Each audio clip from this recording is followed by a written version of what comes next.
พระสงฆ์ทรงสิกขาจริยาล่ำเลิศประเสริฐสูรรักษาศาสตร์พุทธาเป็นนาบุญช่วยกำจุนนำพาประชาชนด้วยเดชานุภาพพระไตรรัตน์เป็นดุจชัดศาสนาสถาผลขอจุงละความชั่วทั่วทุกคน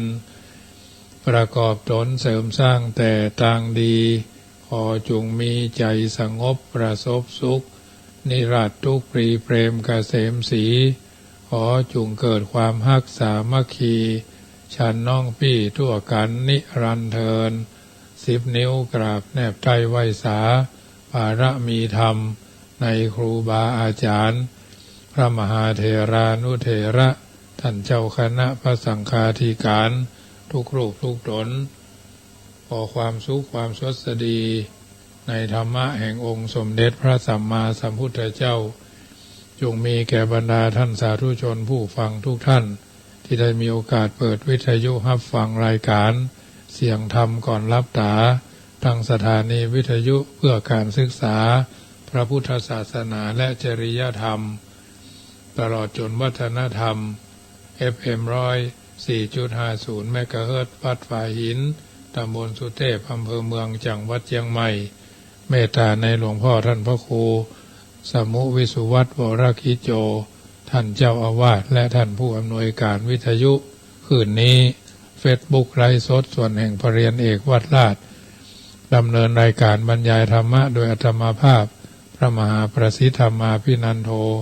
วัดจังกำตำบลมะกอกอำเภอป่าซางจังหวัดลำพูนเผยแผ่ธรรมในนามของคณะสงฆ์หน่วยอบรมประชาชนประจำตำบลมะกอกหน่วยเผยแผ่ศีลธรรมของกรมการศาสนากระทรวงวัฒนธรรม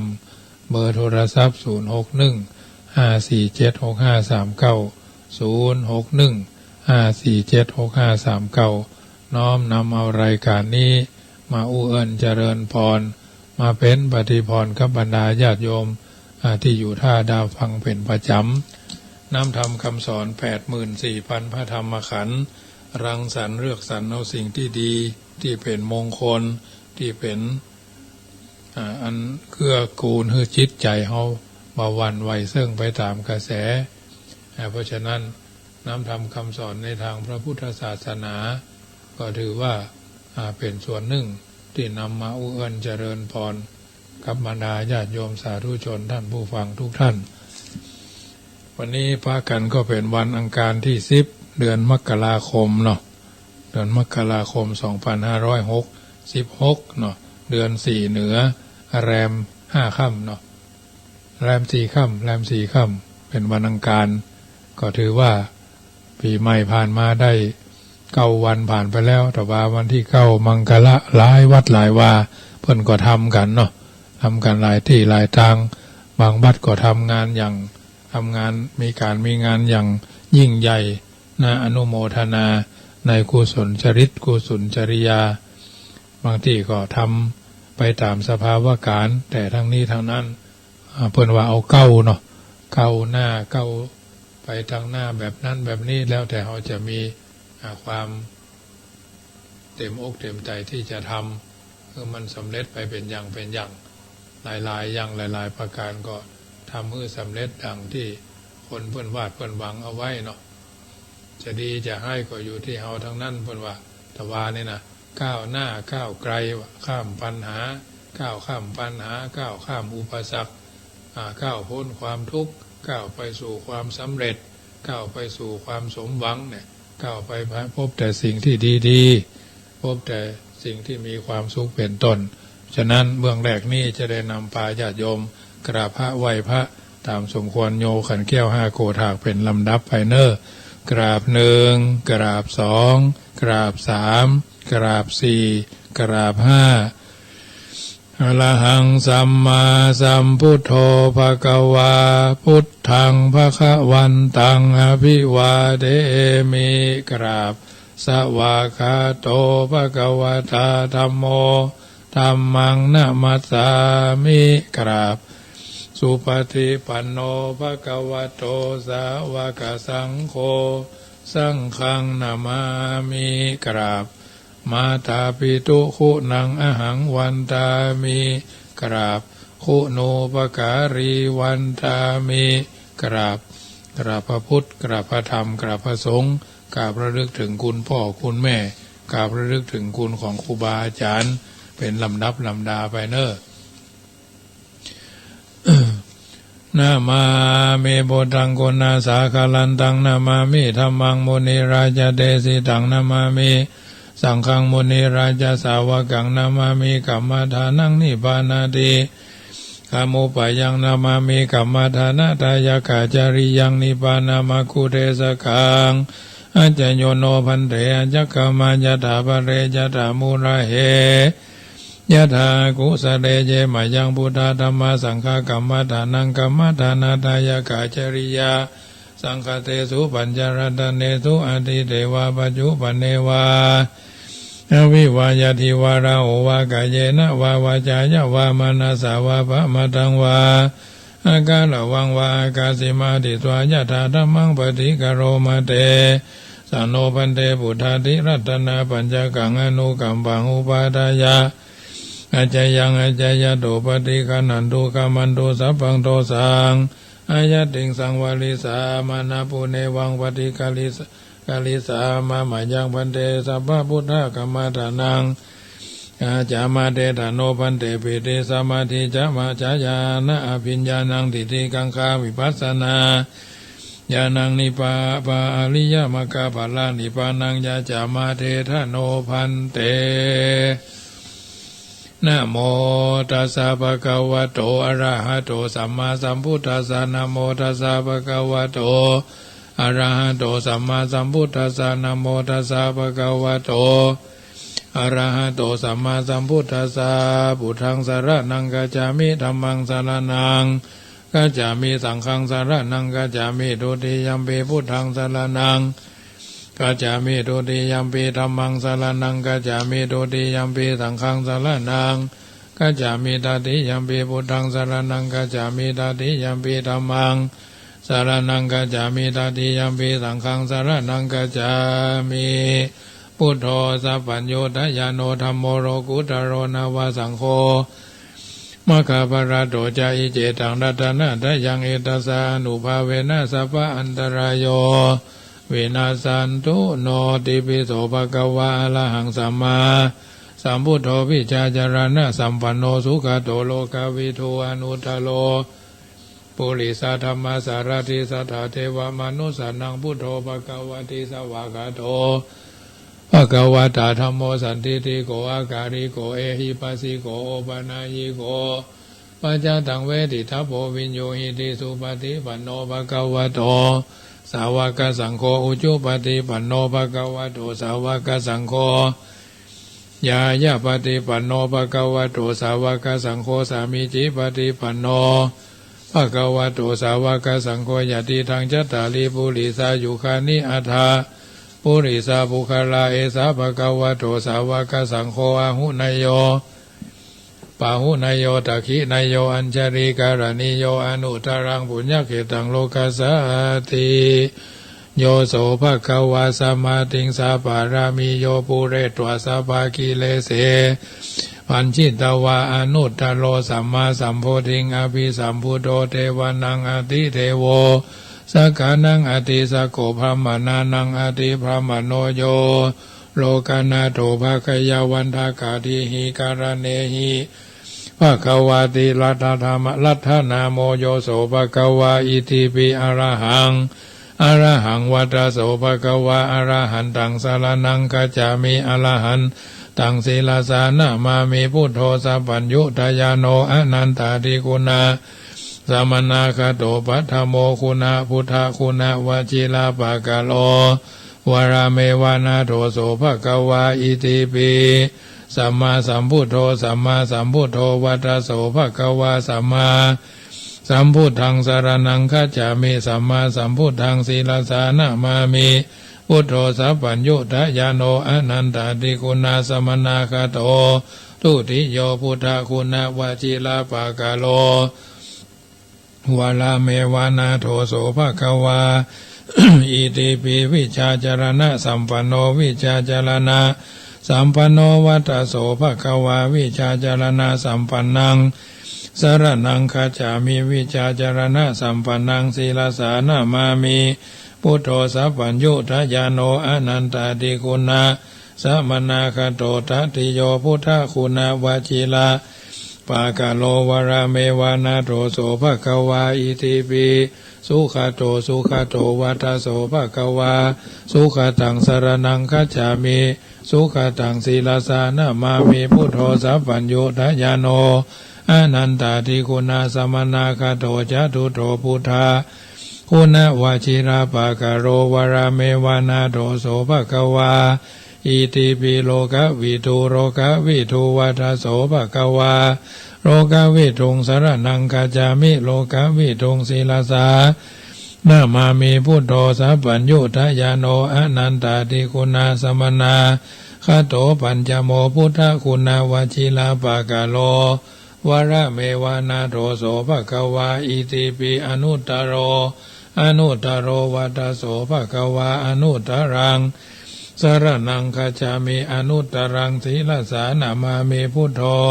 สัพพัญญุทยานโนอนันตาติคุณาสมนา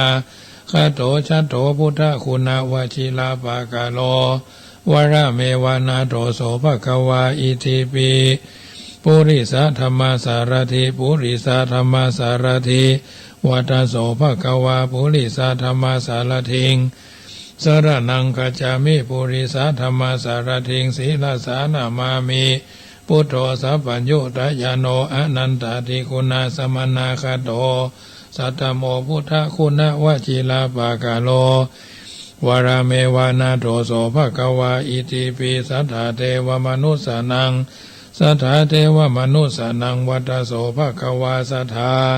เทวมนุสสานังสารนังคัจฉามิสัทธาเทวมนุษย์สานังศีลสานามามิพุทโธสัพพัญญุทยานโนอนันตาติคุณาสมนาคโตอัฏฐโมพุทธคุณาวชิลาปากาโรวระเมวานาโถโสภควาอิติปิพุทโธวัฏโสภควาพุทธังสรณังคัจฉามิพุทธังศีลสานามามิพุทโธสัพพัญญุทยานโนอนันตาติคุณา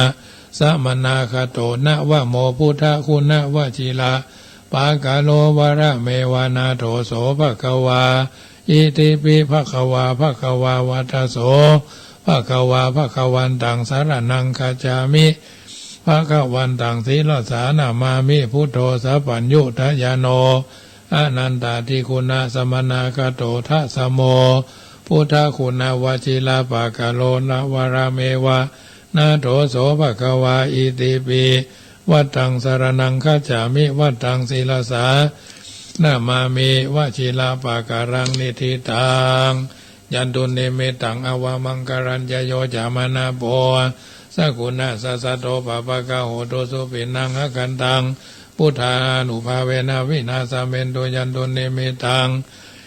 อวามังการัญญโยจามนาโปสกุณะสัสสะโตปะปะกะโหโตสุปินังอกันตังธัมมานุภาเวนะวินาสเมนโตยันตุเนเมตังอวามังการัญญโยจามนาโปสกุณะสัสสะโตปาปะกะโหโตสุปินังอกันตังสังฆานุภาเวนะวินาสเมนโตการณียมัตถกุสเลนะยันตังสันตังปะทังอภิสเมจะสะโกหุโจจะสุหุโจจะสุวะโจจะสมุทุอนัตติมณีสันตุสะโกจะสุภโรจะอาภกิโจจะสันลาหุกาวุติสันตินทริโยจะนิปโกจะอาภคโบกุเรสุอนานุขิโตนะจักขุทังสัมมาจเลกินจิเยนะวิญญูปะเรอุปวัตโยสุขิโนวะเขมิโนหนตุสเปสัตตะภวันตุสุขิตาตาเยเกจิปนาพุทธติทัสสาวะทาวะราวาอนาวะเสสาธิขาวะเยมหันตาวะมัชฌิมารัสสกะอนุกาธุราทิตาวะเยจะอธิตาเยจะทุเรวสันติอวิทุเรอุตาวะสัมภเวสีวะสัพเพสัตตะภวันตุสุขิตาตานะปโรวรังนิโกเพทานาติมัญเยตากตาจินังกินจิปยาโรสนา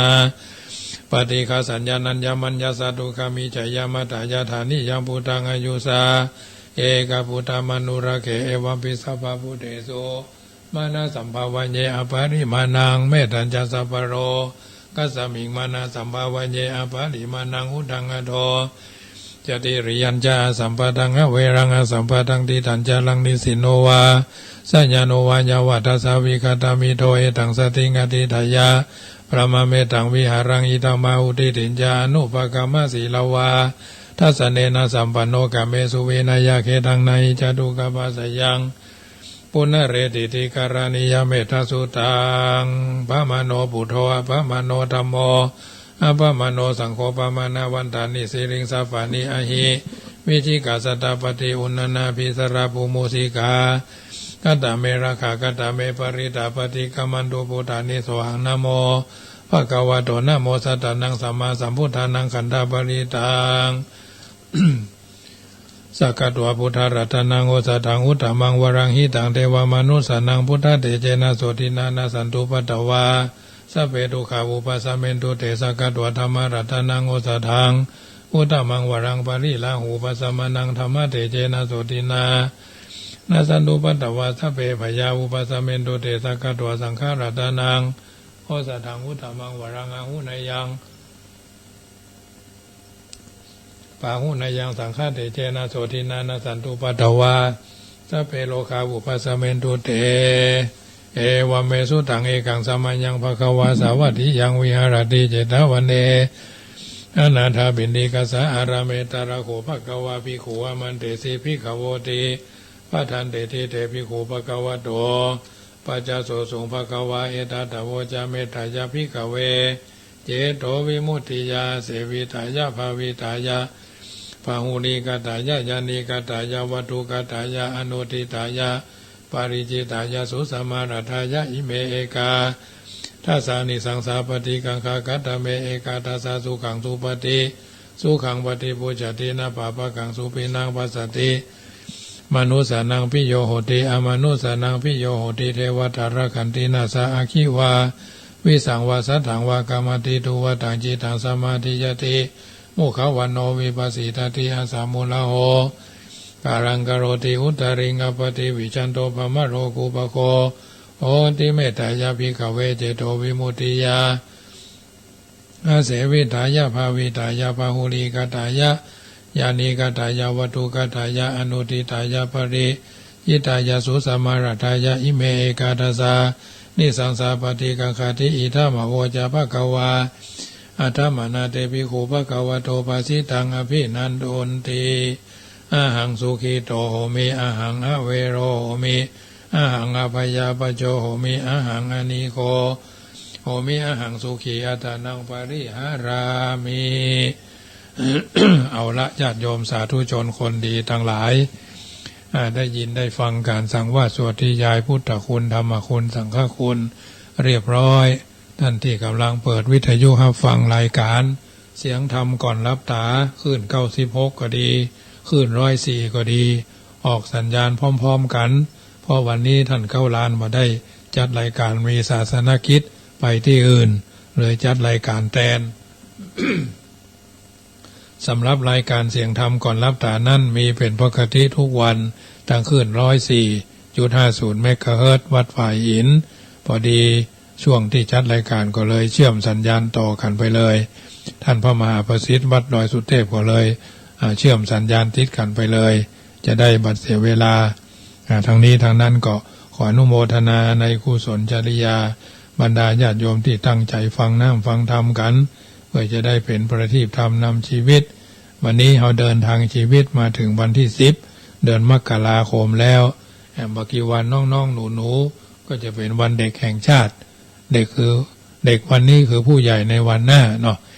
คนดีมีธรรมะเหมือนมีพระประจำใจจะอยู่บ้านหรือนอนภัยหอนมีภัยมีบีดานะคนดีมีเสน่ห์ถึงเขาเขเชถึงเขาเซมีคนช่วยมีเทพก็แม้เทพก็อำนวยบันดาลช่วยให้พ้นภัยนะคนมีธรรมประจำจิตนะพ่อแม่ไม่มีเงินทองจะกองให้จงตั้งใจภาคเพียรเรียนหนังสืออาศัยวิชาความรู้เป็นครูมือไว้ยึดถือเลี้ยงตนไปจนตายพ่อกับแม่มีแต่จะแก่เท่าจะเลี้ยงเจ้าเรื่อยไปนั้นอย่าหมาย อาศัยวิชาความรู้ไว้เลี้ยงกายลูกสบายแม่กับพ่อก็พอใจนะลูกสบายพ่อแม่ก็สบายใจถ้าลูกลำบากพ่อแม่ก็ทุกข์ใจอย่าทำให้พ่อแม่เสียน้ำตากับเรื่องไม่ใช่เรื่องที่เราเป็นบางคนมีการศึกษาแล้วทำเพื่อพ่อเพื่อแม่ต้องทุกข์อกทุกข์ใจทุกข์ในกู้ครองบ่พอจุกในการใช้จ่ายใช้เงินสู่ลุ่ยสู่ไล่ใช้เงินอย่างกระดาษเพราะฉะนั้นพ่อแม่ยุคปัจจุบันนี่ต้องหูเต้าเอาไว้กันหูตันเอาไว้แก้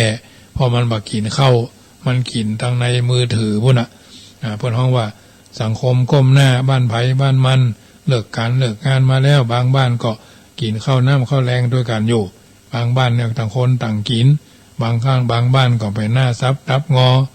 เป็นหน้าซับทับเกียรติเพิ่นถึงบอกว่าขี้เกียจมากขมตากลมมากลาบตามาบมากลูกคุยเพิ่นว่าฉะนั้นนะเพราะฉะนั้นบางทีบางครั้งเราอยู่ในสังคมเราต้องหูจักเราหูเต่าเอาไว้กันหูตันเอาไว้แก้บางคนบางท่านก็อยู่บ้านเดิมตัวเก่ามาเป็นไปมาเป็นเขยต่างบ้านพ่อแม่ไว้ทางหลังละพ่อละแม่ไว้บางทีบางบ้านพ่อแม่มีอยู่แยกกันอยู่บางบ้านพ่อแม่ตายละแม่ตายละพ่อเหลือกับคนเท่าเมื่อ2-3 วันนี่กับพี่น้องบ่อหินก็ได้มีการชาปนกิจศพพ่ออาจารย์คุณพ่อลุงพ่ออุ้ยคนหนึ่งอายุ80พอดีพ่อปันแก้วปันโยแสงเนาะเดิมเพิ่นก็เป็นคนบ้านล้อมอำเภอเมืองอำเภอป่าซางเขาเนี่ยแล้วเพิ่นไปอยู่ทางดอยเต่าก็ไปทำมาหากินทางพุ่นทางห้วยทรายดอยเต่าพุ่นก็บ้านปลายชีวิตแม่บ้านเสียไปแล้วอยู่คนเดียวลูกหลานก็เอามาอยู่โดยอันนี้ก็ถือว่าลูกคนใดดูแลเลี้ยงพ่อเลี้ยงแม่เพิ่นก็จะกินนักกินข้าว3 คาบบ่ได้จะกินนักเท่าใดหมกลูกคุยนะ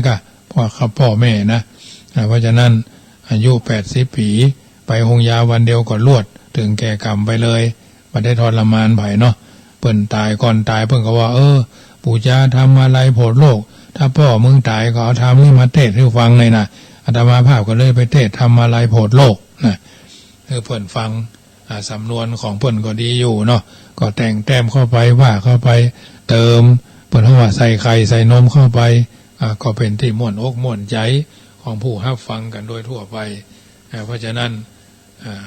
รายการเสียงธรรมก่อนรับถามีหลายรสหลายชาติหลายอรรถรสญาติโยมก็ฟังกันไปเนาะ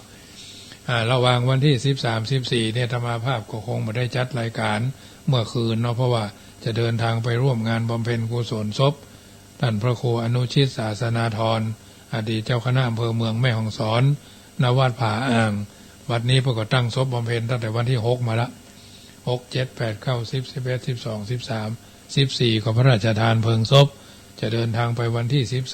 13ก็คงจะเวลาประมาณ11 โมงหรือเที่ยงวันนี่นะไปถึงค่ำพุ่นก็จะไปร่วมฟังเทศน์ฟังธรรมเมื่อคืนท่านสาธุชนที่ฟังรายการนี้ไข่ทานไข่ทรงสการตานขับเน่าเผาผีจีกระดูกร่วมบุญก็อาตมาภาพก็ได้ทำเอาไว้ว่าที่3ที่1วัดผาอ่างวันที่14บำเพ็ญกุศลพระราชทานเพลิงศพแล้วก็2วัด2ก็วัดป่าป่วยอำเภอบ้านโฮงอันนี้จะเป็นโรงทานกาแฟซื้อกาแฟไปถวายพระกาแฟหุน้ำสปอนเซอร์หุเนาะซื้อไปถวาย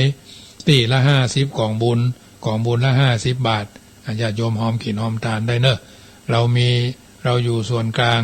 อาตมาภาพก็จะจัดซื้อไปวัดผาอ่างนี่บ่ได้เลี้ยงตรงนั้นเพราะว่าจะถวายท่านไปเลยถวายพระเนนน้ำสปอนเซอร์กับอันสเปตเนาะหรืออาจจะเป็นเครื่องดื่มเนาะประมาณอย่างตีละ3หรือเครื่องดื่มก็ประมาณตีละ3 กล่องเนาะ3 กล่องที่วัดผาอ่างนี่ก็พระเนนก็คงจะหลายอยู่วันสุดท้ายเนาะเอาจะซื้อเป็นกล่องไปถวายท่านเลย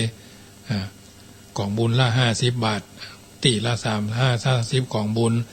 วันที่22ก็50กล่องบุญเหมือนกันที่อำเภอบ้านโฮงวัดป่าป่วยอันนี้ก็50กล่องบุญละ50 บาทแล้วก็วันสุดท้ายก็คือวัดพุทธเอ็นอำเภอแม่แจ่มอันนี้วันที่30 ธันวามกราเขาเนี่ย30มกราก็50ของบุญเหมือนกันส่วนมากก็จะเป็นอันเนี้ยเดี๋ยวอาตมาภาพมาได้ไปเลี้ยงนี่ก็จะเป็นนั่นสปอนเซอร์เนาะสปอนเซอร์ที่ละ3กล่องกาแฟกระป๋องนะที่ละ3กล่องนึงมันมี48เนาะ48กระป๋องต่อถ้าได้หมูราคามันนะอันนี้ก็จะได้เอาไปถวายเอาถวายน้ำตาลน้ำเป็นเศรษฐีตาลแว่นตาลบีจะมีแหงตาลเข้าตาลแข็งจะมีพละกำลังบนว่าอันน่ะนอกนั้นก็จุดว่าเอาคนเดียวเตอะเนาะเพราะฉะนั้นมีบุญใหญ่บุญหลวงญาติโยมมันไม่ได้มีบ่อยเนาะเผาศพครูบาอาจารย์อยู่มาจน40-50 พรรษาไม่ใช่ธรรมดานะเพราะฉะนั้นไม่ใช่ธรรมดาอย่างวัดป่าป่วยอำเภอบ้านโฮงนี่ก็85เนี่ย85 60 70 พรรษานี่นะท่านพระครูเพิ่นก็เป็นพระนักพัฒนามาเนิ่นได้หลายปีเนาะอันนี้ก็ถือว่าจะได้ไปร่วมเป็นจำนวนครูบาอาจารย์ก็คงจะเยอะแยะมากมายอยู่เพราะฉะนั้นทั้งนี้ทั้งนั้นก็ถือว่าเป็นกิจกรรมที่จะได้ร่วมกันส่งเสริมเป็นครั้งสุดท้ายทุกเจ้าพระเนรเขาก็สุดท้ายก็ได้ไฟหลวงนะได้ไฟหลวงไฟพระราชทานอันนี้ก็ถือว่าเป็นเกียรติประวัติกับองค์นั้น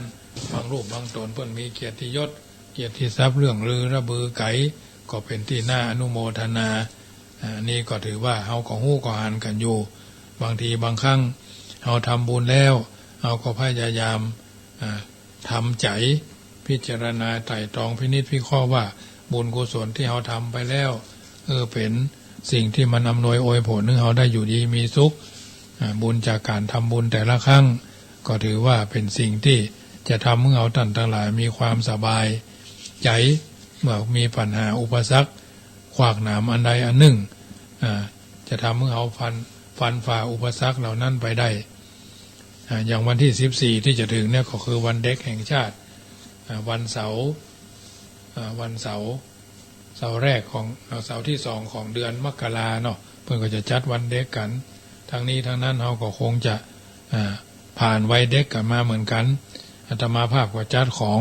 เป็นประเภทของครบเคี้ยวของใช้เนาะเอาไปมอบเพื่อเทศบาลตำบลมะกอกจำนวน40ชุด40ชุดเพื่อนก็มาฮับเอาไปเรียบร้อยละในนามของประธานหน่วยอปต.จัดเข้าจัดของไปมอบเพื่อนเราอ่อนวันนี้อนาคตก็จะเป็นผู้ใหญ่ในวันหน้าจ่วยเขาให้ได้กินขนมนมเนยแต่ก่อนเขานี่พดจะมีอย่างนักเข้าห่อตองพ่องคอนเด็กนี่นะ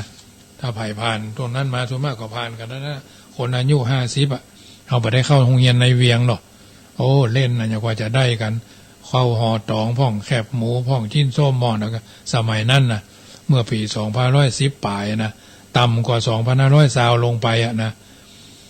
ย่นขึ้นไป2500ซาวเนาะซาว19 18 17 16 15 14 13เนี่ย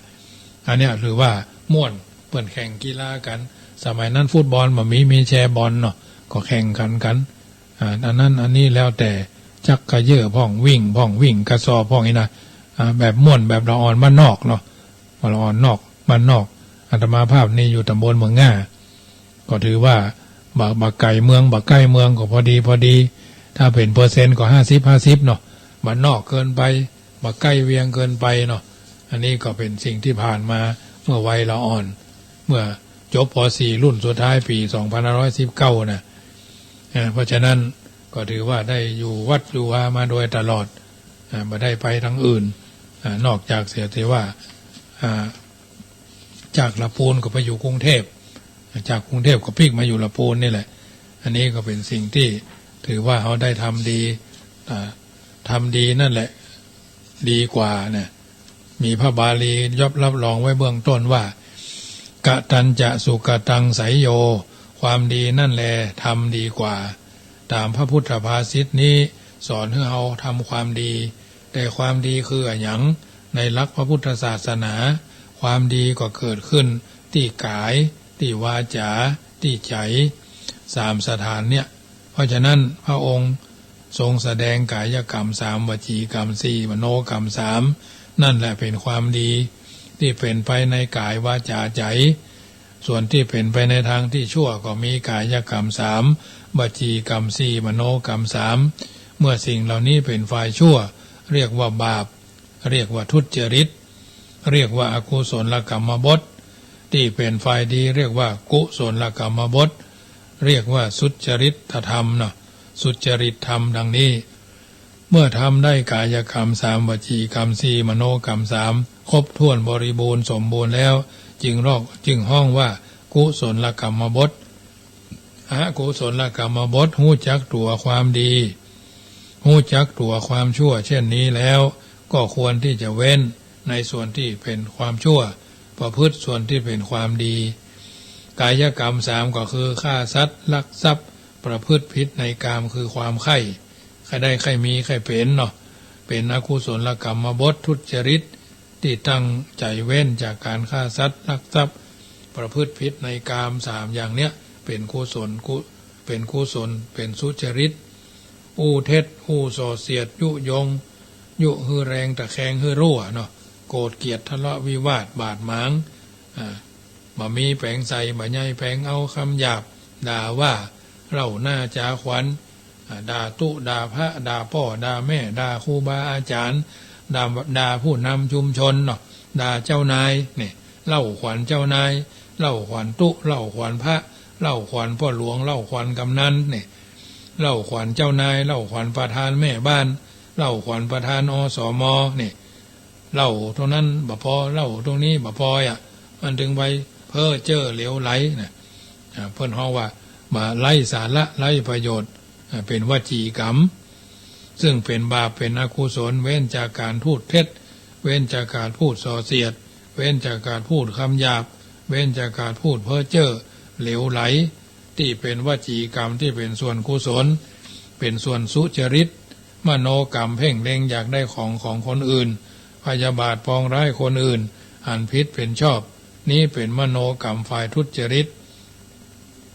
รวมเป็นฝ่ายชั่วทั้งหมด10ประการส่วนที่เป็นฝ่ายดีก็เว้นจากมโนกรรมที่เป็นบาปเป็นโทษนั่นน่ะคือบาโลภอยากจะได้ของคนอื่น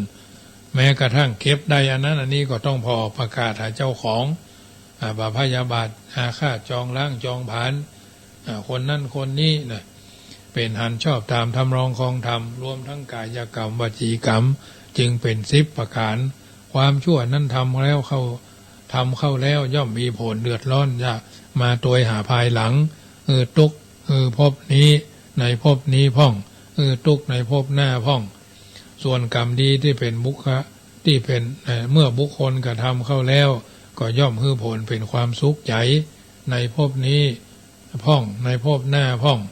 คนที่บ่มีความพิษทางกายบ่มีความพิษทางใจเช่นทำแต่ความดีบ่ฆ่าสัตว์บ่เบียดเบียนสัตว์ได้รับความทุกข์ยากลำบากพิจารณากายของตนก็บ่เป็นไปเพื่อเบียดเบียนไผ่ได้รับความทุกข์ยากและบ่ทำชีวิตของไผ่แตกดับไปและบ่ได้กระทบกระเทือนหรือลักช่อเข้าของคนอื่นบ่เบียดเบียนทรัพย์สินของผู้อื่นแตกหักเสียหายทำลายไปบ่ได้ประพฤติในพิษในกามเหล่านี้กายก็เป็นกายสุจริตชื่อว่าทำกรรมดีทางกายนั่นแหละได้เป็นการดีกว่าทำความชั่วพิจารณาดูวาจาของตนที่เจรจาถ้อยคำอยู่วันหนึ่งบ่พูดเท็จบ่พูดส่อเสียดบ่พูดจุไล่หลอกลวงบ่อู้คือคนอื่นเสียทั้งกำลังทรัพย์กำลังใจอันอื่นแตกกันบ่อู้คำหยาบเพื่อเป็นที่เจ็บใจของคนอื่นบ่อู้กระแทกแดกดันกระแนะกระแหนคนนั่นคนนี้เนาะบ่อู้จ๋าเพ้อเจ้อเลวไหลมานั่งอู้คนเดียวบ่ไข้หัวคนเดียวเนาะบ่เพิ่นห้องว่าล้นเนาะบ่เป็นคนล้นแก้วบ่เป็นน้ำชาล้นถ้วยทั้งผู้อู้และผู้ฟังทางนี้วาจาของตนก็เป็นวาจาดีได้ทำกรรมดีทางวาจานั้นแล้วจิตใจของตนบ่นึกโลภอยากได้ของไผ่ที่บ่ใช่ของตนจะพึงได้และบ่พยายามอาฆาตบ่ยึดบ่คิดจะเบียดเบียนคนนั่นคนนี้ มาเบียดเบียนเป็นความจริง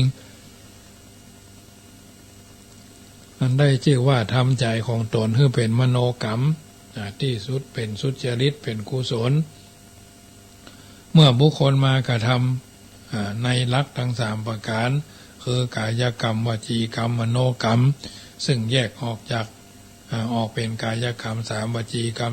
4มโนกรรม3เป็น10ประการนี้ชื่อว่าความดีทำความดีนั่นแหละดีกว่า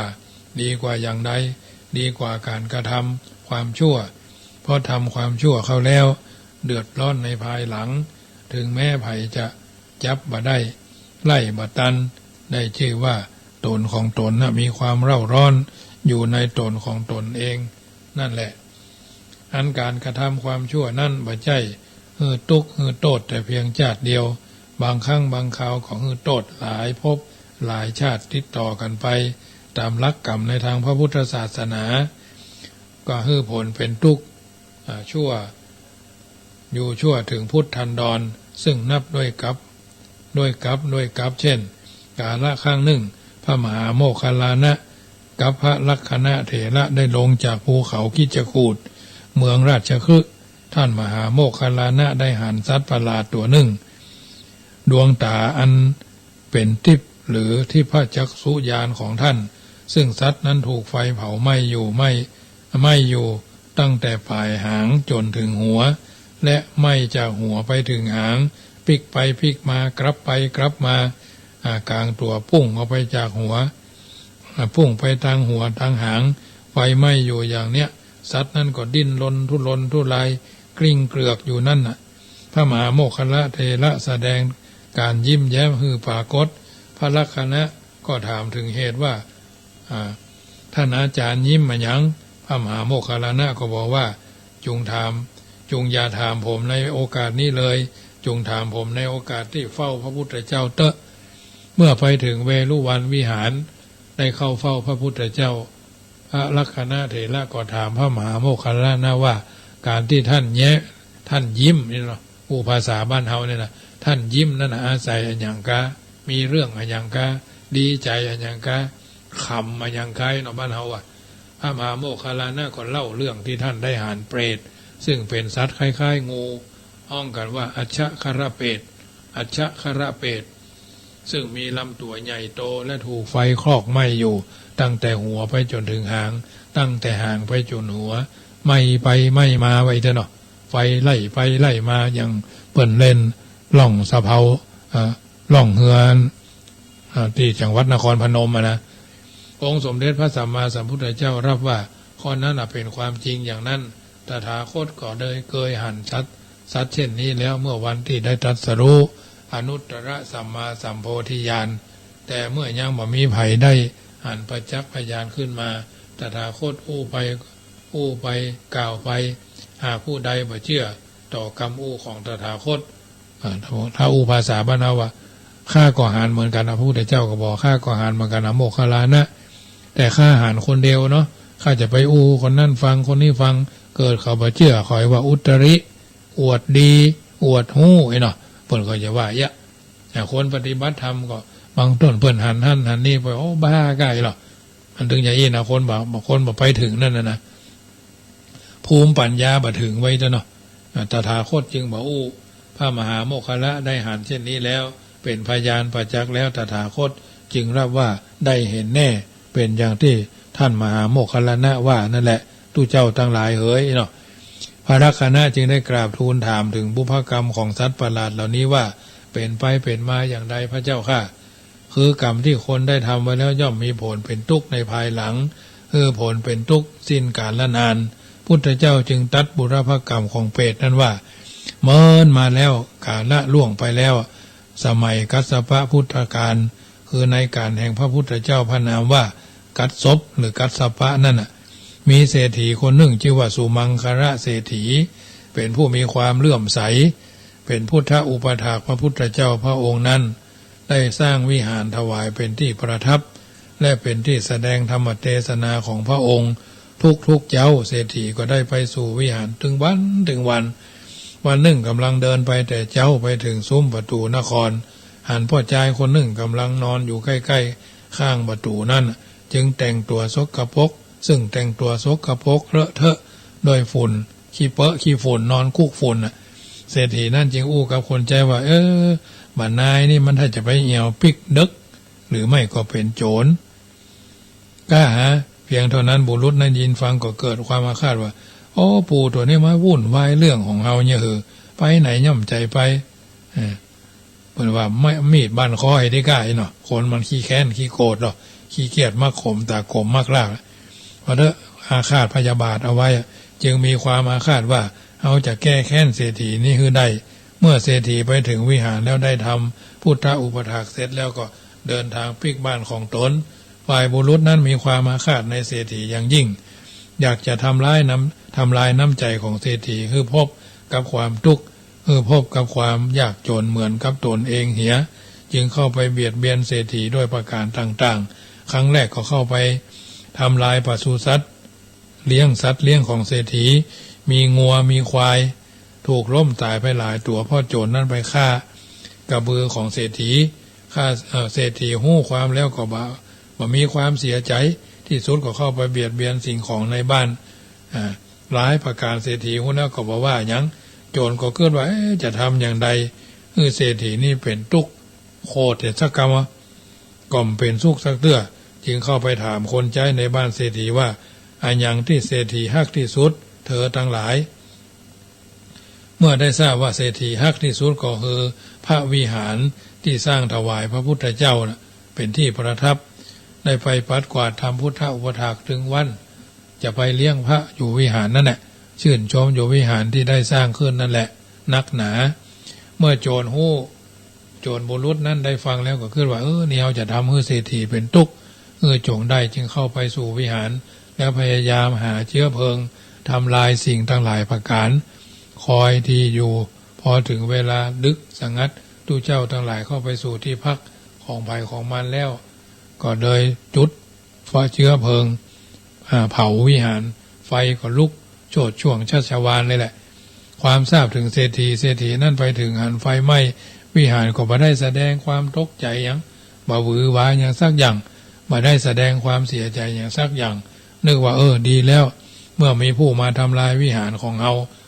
ซึ่งเป็นที่ฮักของเราวันนี้ซึ่งโจรนั่นไปอยู่ที่หั่นตัวถ้าเศรษฐีด่าเศรษฐีโกรธคนที่เผาวิหารโจรนั่นก็จะได้ฉวยโอกาสฆ่าเศรษฐีนั่นเสียในคืนที่ไฟกำลังไหม้นั่นแต่เศรษฐีนั่นกลับแสดงความยินดีหัวเราะร่าว่าผู้ที่เผาวิหารทำให้เขาได้สร้างวิหารใหม่เมื่อไฟดับลงก็กลับไปสู่บ้านของตนเริ่มสร้างพระวิหารหลังใหม่จนเสร็จสิ้นแล้วในวันที่จะทำการฉลองเพื่อถวายแก่พระสงฆ์มีพระพุทธเจ้าเป็นประธานโจรหรือบุรุษนั่นก็ไปอยู่ในที่ประชุมโดยเศรษฐีนั้นเมื่อได้กล่าวคำถวายพระวิหารต่อหน้าพระพุทธเจ้าเป็นประมุขแล้วก็แผ่ส่วนบุญไว้วาจาที่ดังว่าซึ่งคนที่มาประชุมในที่นั้นได้ยินกันถึงว่าการที่ข้าพเจ้าได้สร้างวิหารหลังนี้เนื่องมาจากมีบุรุษผู้ใดจุดไฟเผาวิหารหลังเก่าพระวิหารหลังใหม่เนี่ยข้าพเจ้าได้สร้างก็เพราะบุรุษนั้นและขอแผ่ส่วนบุญส่วนกุศลนั้นบุรุษนี้แก่ผู้เผาวิหารหลังเก่าของข้าพเจ้าจึงทำให้ข้าพเจ้าได้สร้างวิหารหลังใหม่ใหญ่กว่าเดิมแถม2 เท่าจึงมีส่วนในบุญครั้งนี้ของข้าพเจ้าคำกล่าวตอนนี้จบลงบุรุษคนนั้นก็ร้อนไปทั่วกายร้อนเร่าไปในตัวทุรนทุรายจึงเข้าไปหมอบกราบกับเศรษฐีสารภาพว่าข้าผมเป็นคนฆ่างัวฆ่าควายทำลายสิ่งของบ้านท่านเศรษฐีครับวิหารหลังที่ไหม้ไปหลังก่อนนั่นน่ะผมเนี่ยเป็นคนเผาครับขอท่านเศรษฐีลงโทษข้าพเจ้าข้าพเจ้าบัดถึงบัดยินจึงบักคัดขืนเนี่ยสักอย่างเอาข้าพเจ้าไปตีฟันบันฆ่าที่ไหนก็เอาไปผมไปยังจะมันนายเหยเนาะเศรษฐีก็ดีใจเมื่อโจรได้กล่าวเช่นนั้นจึงยอมตนอยู่กับเศรษฐีเป็นคนใช้เศรษฐีตลอดชีวิตทีนี้เมื่อตายไปก็ไปเป็นเปรตนี่แหละเรื่องจะเป็นยังไงวันพุธก็จะอู้ต่อวันนี้มีสมกับพระบาลีที่ยกไว้ว่ากะตัญจะสุขตังไสโยความดีนั่นแลกะทำดีกว่าเมื่อเขาท่านทั้งหลายได้ฟังแล้วก็นำไปเป็นเครื่องพินิจพิจารณา เดินทางชีวิตโดยมีหลักธรรมของพระพุทธศาสนาเป็นสรณะเป็นที่เฟื่องมีพระพุทธเจ้าเป็นผู้นำมีพระสัทธรรมเป็นแผนที่มีพระอริยสงฆ์เป็นผู้ชี้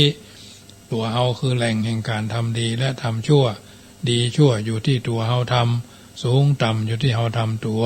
ท่านสาธุชนท่านผู้ฟังทั้งหลายเพิ่นบอกว่าคนหันแก่ตัวมันบ่มีวันเข้าใจคนอื่นมันมัวแต่กึดถึงผลประโยชน์เข้าตัวมันอย่างเดียวคนอื่นจะเป็นจะตายอย่างใดมันก็ไม่เคยแสดงหาดแท้ของมาเราได้หู้ได้หันเลย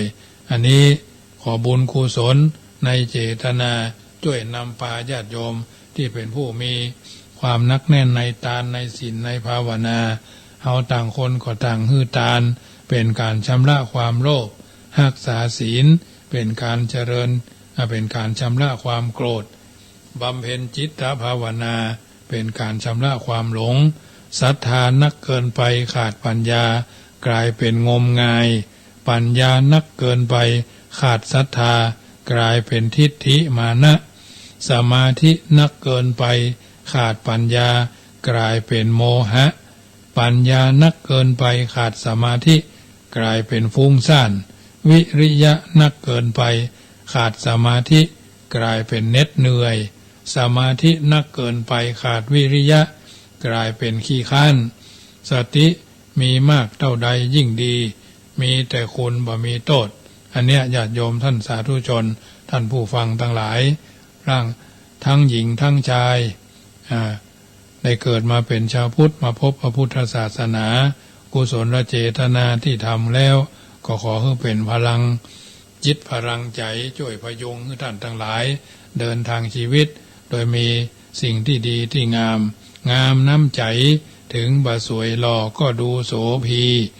งามความดีอยู่เป็นร้อยปีก็ยังโสภางามศีลงามธรรมแม้เทพบนฟ้าก็ยังอิจฉาพระอินทร์หันก็ชื่นชมพระพรหมหันก็อนุโมทนางามวาจาจะเอ่ยกี่คราก็บ่มีภัยทุกคนที่เข้ามาในชีวิตเอาท่านทั้งหลายมีถึงมิตรมีถึงศัตรูมีถึงคนดีมีถึงคนร้ายก็คือครูจะสอนเฮาว่าอันนี้ดีเฮาก็ทำกันต่อไปดูเดือนปีที่ผ่านมานานนัก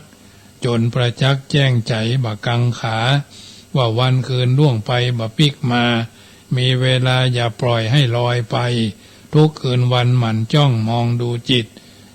ตามติดใช้จิตดูจิตไว้ทุ่มเทเวลาทำกิจการดูด้านในใจดูใจให้เป็นเห็นใจจริงญาติโยมท่านผู้ฟังทั้งหลายรายการเสียงธรรมก่อนรับตาก็มาถึงช่วงสุดท้ายญาติโยมสาธุชนอยู่ทางใดกึดจะได้ค่อยใจถึงโทรศัพท์ทักทายมาก็ได้เนอะ3 นาทีสุดท้าย061-547-6539 วันนี้ก็คงจะดำเนินรายการมาถึงช่วงสุดท้ายศรัทธาญาติโยมอยู่ทางบ้านฟังแล้วก็นำไปเป็นข้อพินิจพิจารณาอันใดดีเหมาะกับจริตอัธยาศัยก็นำไปปรับใช้เดินทางชีวิตพอมีพระพุทธเจ้าเป็นผู้นำมีพระสัทธรรมเป็นแผนที่มีพระอริยสงฆ์เป็นผู้ชี้เจริญพรแม่จันทรา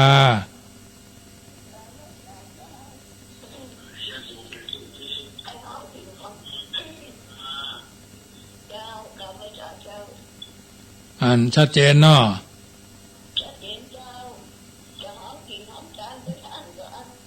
มันมีไผโอนเนาะนั่นเนาะท่านอยู่กับคนเดียวในวันเนี่ยเจ้ามันเป็นยัง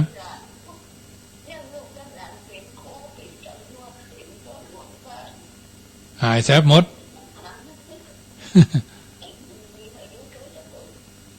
อยู่คนเดียวตาก็ไปเมินแล้วเนาะเจ้าโมทนากับยายเนี่ยมันเป็นยังนะโอกาสหน้าก็ได้แม่เอาจังหวะว่าเนาะยังไม่ได้ได้แล้วยังไม่ได้ส่งให้แม่ด้วยเนี่ยเจ้าโมทนาอ้าวโยมแม่จันทิพย์แสงทอง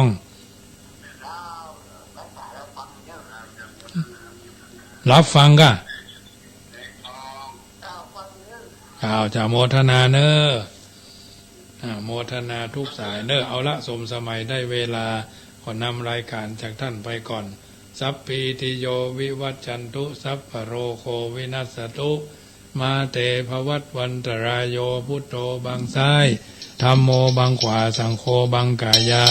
อรหังบังเกสาอรหังพุทโธนะโมพุทธายะอายุวันโนสุขังปะลังขอเจริญปอนเรื่องน้อยไม่พูดเพียงหน่อยก็พลอยไม่มีเรื่องใดคิดมากทุก